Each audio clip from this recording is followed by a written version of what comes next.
సత్తా చాటింది.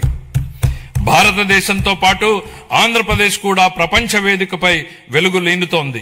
విశాఖపట్నంలో AI data centre ఏర్పాటు చేయాలన్న గ్లోబల్ ఐటీ దిగ్గజం గూగుల్ నిర్ణయం ఒక్కసారి ప్రపంచ దేశాలన్నీ ఆంధ్రప్రదేశ్ వైపు తలెత్తి చూసేలా చేశాయి. దాన్ని బాహుబలి ఒప్పందంగా పేర్కొనవచ్చు. ప్రపంచ పెట్టుబడులకు గమ్యస్థానం ఆంధ్రప్రదేశ్ అని ఆ ఒప్పందం రుజువు చేసింది. గౌరవ ముఖ్యమంత్రి చంద్రబాబు నాయుడు గారి సమర్థ నాయకత్వం, మరి యువ నాయకుడు గౌరవ మంత్రివర్యులు శ్రీ నారా లోకేష్ గారి విశేష కృషి వలన ఇది సాధ్యమైంది.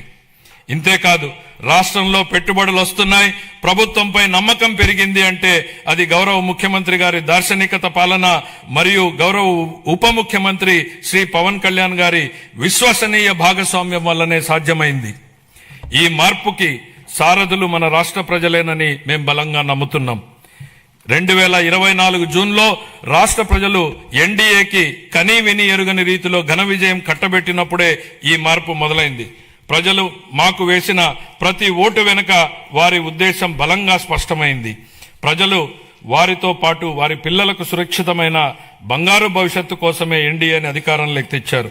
గత ప్రభుత్వం పారిశ్రామికవేత్తల్ని, పెట్టుబడిదారుల్ని రాష్ట్రం నుంచి తరిమేసింది. 2019-24 మధ్య అప్పటి పాలకుల నుంచి ఎదురైన చేదు అనుభవాలతో పెట్టుబడిదారులు రాష్ట్రానికి రావాలంటేనే భయపడిపోయారు. పెట్టుబడులు రాకపోవడం, ఉన్న పరిశ్రమలనే మూసివేయడంతో నిరుద్యోగం తాండవించింది. కూటమి అధికారంలోకి వచ్చాక ఈ 20 నెలల్లో పరిస్థితులు పూర్తిగా మారాయి. పెట్టుబడిదారులకు దేశంలో అత్యంత అనుకూలమైన పరిస్థితులు ఇప్పుడు మన రాష్ట్రంలో ఉన్నాయి. దేశ జనాభాలో కేవలం 4.2% వాటా మాత్రమే ఉన్నప్పటికీ ఆంధ్రప్రదేశ్ ఇప్పుడు పెట్టుబడుల్ని ఆకర్షించడంలో మిగతా రాష్ట్రాలని వెనక్కు నెట్టింది. పెట్టుబడిదారులకు అత్యంత స్నేహపాత్రమైన రాష్ట్రంగా నిలిచింది. బ్యాంక్ ఆఫ్ బరోడా నివేదిక ప్రకారం 2025-26 ఆర్థిక సంవత్సరంలో ప్రతిపాదిత పెట్టుబడుల్లో 25% ఆంధ్రప్రదేశ్కు రావడమే దీనికి నిదర్శనం. బ్రాండ్ చంద్రబాబు వల్లనే ఇది సాధ్యమైంది. ఇప్పటి వరకు మనం ఈజ్ ఆఫ్ డూయింగ్ బిజినెస్ గురించి మాట్లాడే వాళ్ళం, ఇప్పుడు గేరు మార్చాం.